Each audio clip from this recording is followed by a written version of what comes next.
होता जे की बतू नुगारू बेलोने अगमने पियोने बेलंदुआ खारी मो बिया बकच्चा तो बेचू खाना बजाई नि कल सो बिसुमा ओरोमो खल्लमता अबेंजा के नरत्ति अब्बा दाउरा येचू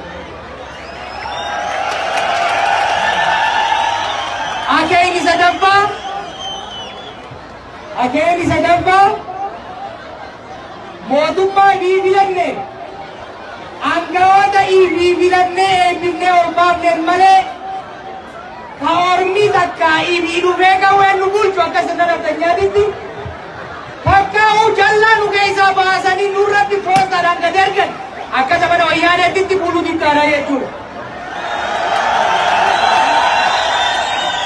Kanaafuu qabsoon abbaa biyyummaa Oromoo qabsoon mirga abbaa biyyummaa Oromoo deebisuudhaaf godhamu qabsoon bilisummaa Oromoo goonfachuudhaaf godhamaa turte Oromummaa keenya deebannee jaarrannee qabeenya keenya irratti abbaa taane mootummaa adii bilanneef seeree biitumanneen buluudha akkasitti dhigeerroo warra humnaan nu bulchuu barbaadu ofirraa gonkolchineemi warra eenyummaa keenya nu keessa cabsuu barbaadu akka ittiin qabatu barbaadu ofirraa cabsine alaabaa keenya ol qabanneemi amma takkatu hafe jechuudha takkaan hafte maali mootummaa nuu ta'u hedhimnaa keenyaan quba keenyaan ilkeessa kanuu ta'u kaya bayo fi abora kabu kama mbuto tenye ejibat kakero kenya wachimbarate kakausae miida gabumati mia bilisummabe wantare ni adattanimi dolle kakali nubira kuftani beidanimi ilmanele moti bitisi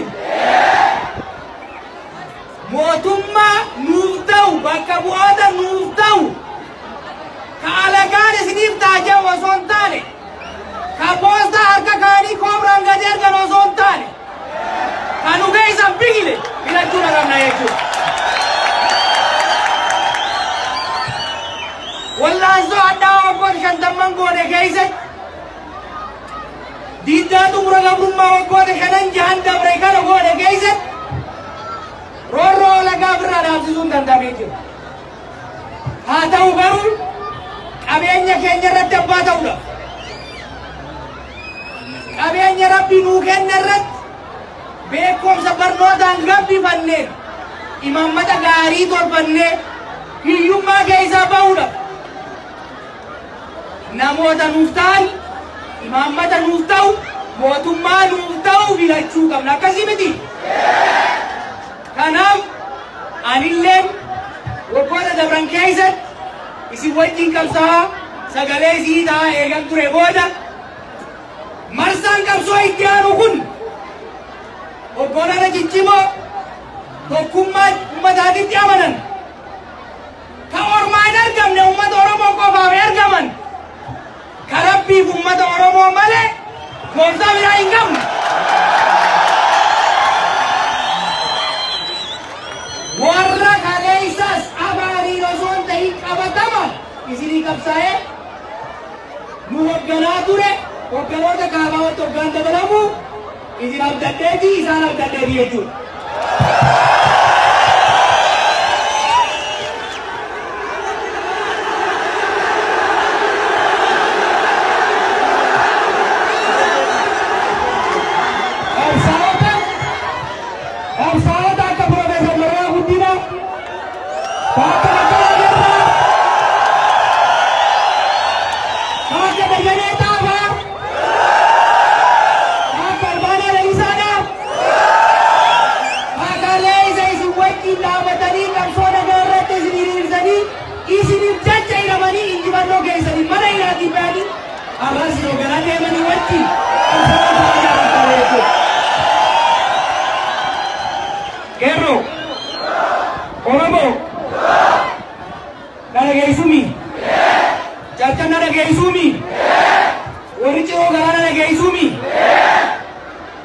filannoo itti aanu kana keessatti wanni nama murteessan tokkoffaa harki hanna bare doonuu socho'ami sagaleen Oromoo abadanii hidhatamu akka hin hidhatamneef tokkummaadhaan qabbooysanii jaaramtanii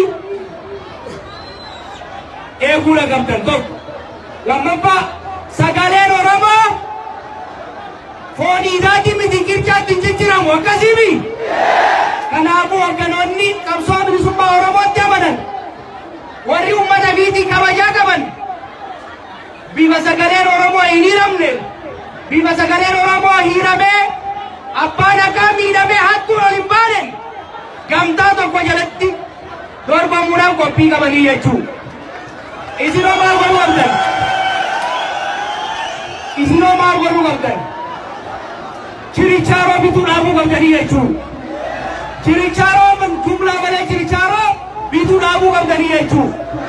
Kanaaf ji'ootaas deeman kana keessaniimi nama isinii ta'u manguddoo ta'e isa wajjin abbootii gadaa wajjin aalimman biyyaa wajjin gattaati nama kanaan nuuta ilma kanaan nuuta intala tanaan nuuta jaati jaarmaalee siyaasatti ol leeyfadha sambooda filannoo itti aanu irratti akka hoggansaatitti tokkummaadhaan isin immoo murannoodhaan filannootti seennee gaafa filannoon godhamu sagalee ittiin osoo natamin osoo hiramin injifannoodhaan goolabnee fulbaana keessa mootummaa Oromiyaa fakkaatu mootummaa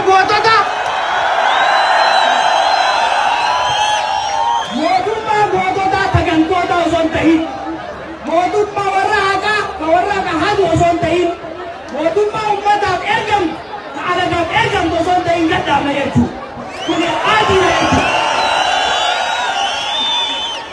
Kanaaf tokkummaa keessa guutimsaa amma boodallee walitti deebina waajjira dhaabaa magaalota hedduutti mana hunda caalaa tokkummaa keessa cimsaa wal dhaggeeffadhaa akkuma kaleessatti wal dhaggeeffannee wal gorfannee tokko taanee injifannoodhaan ni goolabna baga wal agarree galatoomaa.